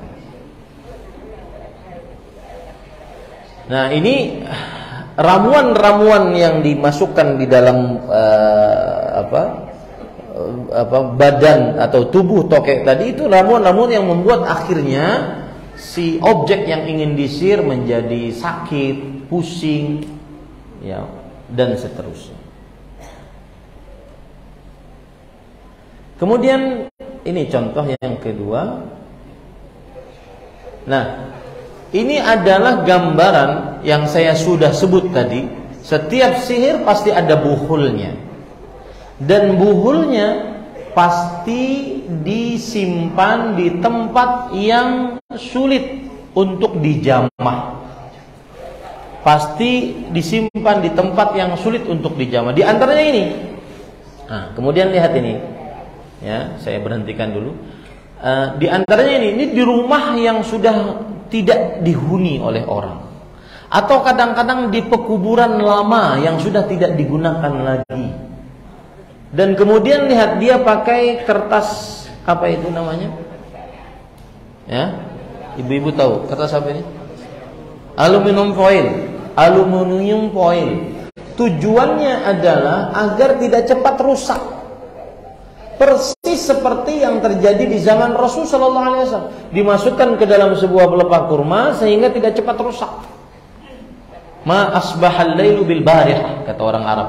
Alangkah samanya keadaan sekarang dengan yang sudah lalu. Persis, karena memang asyirku millatun wahidah. Kesyirikan itu adalah satu ajaran dia. Nah, pasti ada paku-pakunya. Ini yang kadang-kadang membuat perut tidak nyaman, sakit badan dan seterusnya. Ini sihir ini. Yaitu yang tadi kita sebutkan perbedaan sihir dan dukun. Sihir adalah memberikan pengaruh buruk. Nah, ini buhul-buhulnya. Jadi yang paling sulit adalah buhul-buhulnya itu harus dilepaskan satu-satu. Jangan langsung untuk dibakar, karena mungkin ketika dibakar masih terikat dia buhul-buhulnya. Maka wajib diusahakan untuk dibuka, sehingga ketika dibuka dia terlepas dari pengaruh sihir tersebut, objek yang disihirnya tadi. Nah, ini para ikhwan yang dirahmati oleh Allah Subhanahu wa taala. Kemudian ini kita ambil di sini dulu, itu nanti yang terakhir. Nah, ini contoh juga bagaimana mereka mencari buhul. Lihat, itu kan padang pasir. Kita nyebutnya kalau di Arab Saudi al-bar. Bar itu artinya padang pasir. Biasanya kita kalau lagi ada liburan, ya kalau pian-pian kan ke pantai, ke gunung gitu. Ini kita ke padang pasir. Iya, liburannya di situ, masak apa segala macam. Nah, kadang padang pasir jarang untuk di apa namanya? Nah, ini tanda ar-riyasah al-ammah, yaitu ke kantor umum untuk amar ma'ruf nahi munkar. Nah, ini nanti di dalamnya ada buhul yang dicari. Coba lihat bagaimana para tukang sihir yang mereka tidak mempunyai rasa kemanusiaan, tidak punya hati lagi untuk melakukan praktek buruk kepada manusia. Ya, bapak dan ibu, bapak orang tua dan anak terpisah gara-gara sihir, suami dan istri terpisah gara-gara sihir. Nah, ini kezaliman yang sangat besar. Ya, nah lihat, dia pakai kaleng. Kaleng adalah bahan yang lama untuk hancurnya. Ya, kemudian setelah kaleng itu didapat, maka kemudian dibuka. Dibuka ada bungkusnya lagi. Ini semuanya tujuannya adalah agar seseorang, agar praktek sihirnya itu tidak hancur. Ya, agar praktek sihirnya tidak hancur. Lihat nanti apa isinya. Setelah itu mereka buka, ya, dan tidak boleh takut akan hal ini, karena seperti yang kita bilang tadi, wala yuflihus sahirun. Ya, orang-orang para praktek tukang sihir tidak akan pernah beruntung. Tidak akan pernah beruntung. Saya percepat sedikit proses pembukaan saja. Nah, ada plastik lagi, ya. Nah, ternyata yang didapati adalah kepala ikan tuna. Entah kenapa dia memilih kepala ikan di situ, ya. Dan sepertinya masih segar, ya. Kemudian yang menarik di situ pasti ada buhulnya, ada ikatan-ikatannya, ya. Ada ikatan. Nah, ini ikatan-ikatannya. Itu yang membuat seperti seorang yang terkena sihir itu seperti terperangkap gara-gara ikatan-ikatan tersebut. Dan seperti yang sudah saya ungkap, itu harus dibuka, dan membukanya dengan ruqyah seperti Al-Fatihah, kemudian Al-Falaq, An-Nas, kemudian Al-Ikhlas. Ya, insyaallah dia terbuka. Ya, dia terbuka. Dan wajib ini dimusnahkan semuanya. Cara memusnahkannya bagaimana? Dibakar. Tapi sebelumnya tadi harus diruqyah, kemudian dibuka buhul-buhulnya, baru dimusnahkan. Jangan digoreng.